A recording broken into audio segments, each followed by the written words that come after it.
یا تنگ دستی و محتاجی، مفلسی و فاقہ کشی یا ناداری یا پھر قرض میں ڈوبنے کی وجہ سے پریشان ہو گئے ہیں، یہ حدیث پاک بغور سماعت کیجیے۔ ایک صحابی رسول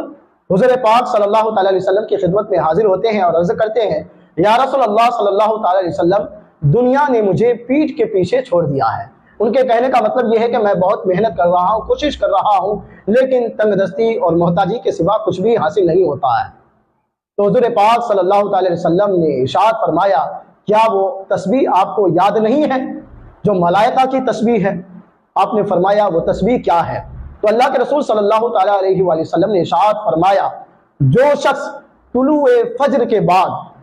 100 مرتبہ سبحان اللہ و بحمدہ سبحان اللہ العظیم و بحمدہ استغفر اللہ پڑھے گا،